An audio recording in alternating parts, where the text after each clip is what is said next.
Big pass வீட்டில் யார் puppet மாஸ்டராக இருக்காங்க, யார் பப்பட் மெம்பர்ஸாக இருக்காங்க அப்படிங்கிற ஒரு டாஸ்க்குங்க மார்னிங் ஆக்டிவிட்டியில். ஃபஸ்ட்டு தர்ஷிகா வராங்க. பப்பர் மாஸ்டராக நான் பார்க்குறது வந்து தீபக்.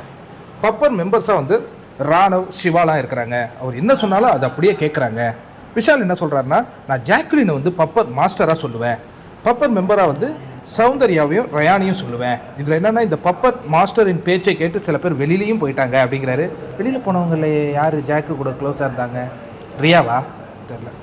சாச்சனா என்ன சொல்கிறாங்கன்னா, நான் பப்பர் மாஸ்டராக தீபக் அண்ணனை பார்ப்பேன், மெம்பர்ஸாக வந்து அருண், சவுண்டு, ரஞ்சித் இவங்கெல்லாம் வந்து அடுப்பாங்கரையில் இருந்துட்டு பயந்துட்டு வாழ்கிறாங்க அவர்கிட்ட, அது எனக்கு பிடிக்கவே இல்லை அப்படிங்கிறாங்க. பவித்ரா வராங்க. நான் பப்பட் மாஸ்டராக 2 பேரை பார்ப்பேன், முத்துவையும் பார்ப்பேன், தீபக்கையும் பார்ப்பேன்.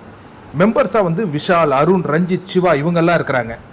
அதாவது என்னென்னா, முத்து சொல்கிறத அப்படியே கேட்குறாரு விஷால். அருண் உடனே முத்துவே சொல்கிறார், நான் சொல்கிறது இவனுங்க கேட்பானுங்களா? ஐயோ என்னத்தமா நீ கேம் பார்த்து அப்போனா இப்படி மாற்றிங்க. தீபக்கு சொல்கிறத வந்து விஷாலும் அருணும் கேட்குறாங்க, முத்து சொல்கிறத வந்து ரஞ்சித்தும் சிவாவும் கேட்குறாங்க. சரி அப்படிங்கிற மாதிரி போயிடுறாங்க. அதுக்கப்புறம் வந்து மஞ்சரி வராங்கங்க. இதுதான் ஒரு டேர்னிங் பாயிண்ட். அதாவது என்னென்னா, பொம்மலாட்டத்தில் பொம்மையை இயக்குபவர் பொம்மை ஆடும், கரெக்டா? அந்த பொம்மையை இயக்குபவர் யாருன்னே யாருக்கும் தெரியாது, பொம்மைகள் மட்டும்தான் முன்னாடி வந்து ஆடும். இந்த புரிதலே இல்லாமல் நீங்கள் என்ன பப்பட் மாஸ்டர்னா நல்லா தெரிகிறவங்களை சொல்கிறீங்களே, சரியில்லையே அப்படின்னு சொன்னாங்க பாருங்கள் மஞ்சரி. அதுதாங்க செமையான பாயிண்ட். ஏன்னா பப்பட் மாஸ்டர் யாரு கண்ணுக்கும் தெரியாமல் ஆட்டி வைப்பார். இப்போ சாமி படம்னு ஒரு படம் நீங்கள் பார்த்துருப்பீங்க. அதில் வில்லன் வந்து எந்த போஸ்ட்லையும் இருக்க மாட்டான், ஆனால் அவன் எல்லாத்தையும் ஆட்டி வைப்பான்.